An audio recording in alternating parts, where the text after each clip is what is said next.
How much did my husband love me? To marry me, Ethan proposed 99 times. It wasn't until the 100th proposal that I finally said yes. Olivia Quinn, you're the only woman I'll ever love. If you say no today, I'll come back tomorrow.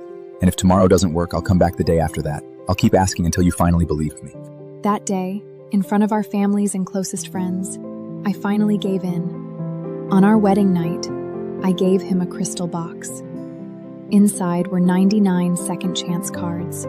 Each card represented one mistake I was willing to forgive. As long as there were cards left, I promised I would stay.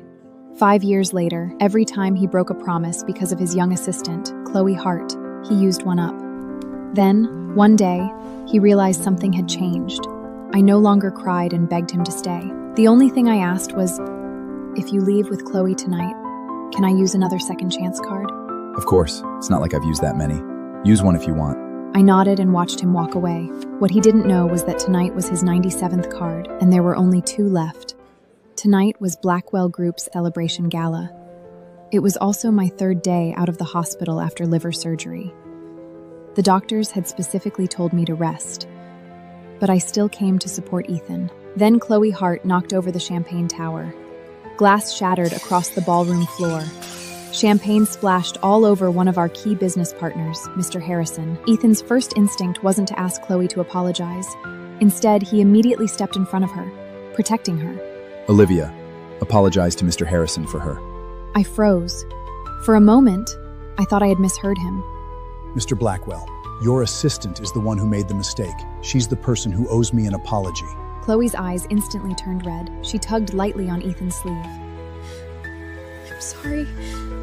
I really didn't mean to. Ethan gently patted her hand, then leaned slightly closer to me, lowering his voice so only I could hear. Go make it right with Mr. Harrison. If it takes a few drinks, just stay with him. Keep him calm. He had forgotten that I was only 3 days out of surgery. The doctors had made it clear that alcohol was off limits, or maybe he simply didn't care. Whispers spread through the ballroom. Everyone knew it wasn't my fault. Everyone could see Ethan was determined to protect Chloe. I wanted to refuse, but Ethan seemed to anticipate that. Silently, he mouthed 2 familiar words, second chance card.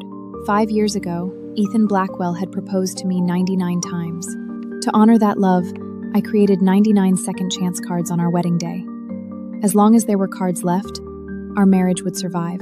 For the first 3 years, Ethan never used a single one. Then Chloe entered our lives. In just 2 years, he burned through 96 cards. And tonight, he used the 97th. The gala had just ended. Without thinking, I walked toward the front passenger seat and reached for the door handle. A sharp click, the doors were locked. Through the tinted window, I saw Ethan slowly roll his window down. His expression was calm. Take a cab, I just had the interior detailed. You smell like alcohol, it's unpleasant. If this had been before, I would have immediately tried to explain myself, tearfully insisting it was just a little alcohol, nothing serious. But this time, I just nodded. All right, drive safe. For a brief moment, his grip on the steering wheel loosened. He looked at me like he wanted to say something. Before he could say another word, Chloe had already walked over. Ethan, I'm ready. We can go. She was wearing the formal jacket I had picked out for him that morning. The dress underneath still carried faint stains from the champagne tower incident earlier, but Ethan showed no sign of discomfort. In fact, he adjusted the collar of her jacket with careful hands. It's cold outside. Don't get sick. That soft and controlled tone was a different world from how he had spoken to me moments ago. Only after that did he turn back to me. A brief flicker of hesitation crossed his eyes. Don't misunderstand. Chloe just graduated. She's not used to these kinds of events yet. I'm just looking out for her. I understand. You've already used the second chance cards anyway. I won't be upset. He froze. He mouth opened slightly as if he wanted to respond, but before he could, Chloe sneezed. His attention snapped back to her instantly. Go home early. The door closed. The car pulled away into the Manhattan night, disappearing down the street. I stood there for a long time until the cold finally settled into my bones. At home, I pulled out the box where I kept the second chance cards. It used to be full. Now there were only 3 left. Without hesitation, I took out card 97, tore it in half, and dropped it into the trash. Then I opened my laptop and started drafting the divorce agreement with Ethan Blackwell. For fairness, I called a professor from my law school days. She had supervised my thesis and had been one of the most trusted academic mentors in my career. "Professor, if I were to divorce Ethan, how should the assets be divided?" A divorce? Everyone at the university still remembers how he proposed to you 99 times. How did it come to this? How did it come to this? I repeated it to myself. Maybe it started with the increasingly familiar scent of women's perfume on him. Maybe when he started coming home later and later. Or maybe when those second chance cards began disappearing one by one because of Chloe Hart. I looked at the box. My voice was steady. "When he uses the last 2 chances." At that moment, the door opened. What chances? Ethan stood in the doorway, a paper bag in his hand, tone casual, but his eyes had already changed. I hung up the phone and calmly closed my laptop. "Nothing. I was just talking to my law professor about some divorce-related matters." Ethan's expression changed. He crossed the room almost immediately. Divorce? You want a divorce? "No.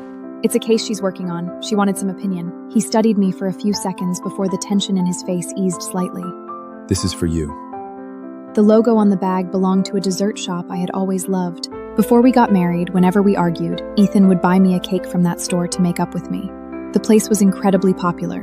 The line was usually at least 2 hours long. He never asked anyone else to go for him. No matter how bad the weather was, he always waited in line himself. Once, I felt bad and told him to send an assistant instead. "You should have sent an assistant." Olivia, it's okay.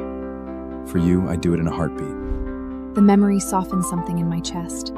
"I can't believe you still remember." Inside wasn't a cake. It was clothing. 2 pieces of clothing. A faint smell of alcohol still lingered on both. "What is this?" Chloe's dress got stained. Since you've always been good at handling things like this, I figured I'd bring it home with mine. You can just take care of it when you have time. And if it bothers you, I can use a second chance card. You still have plenty left, don't you?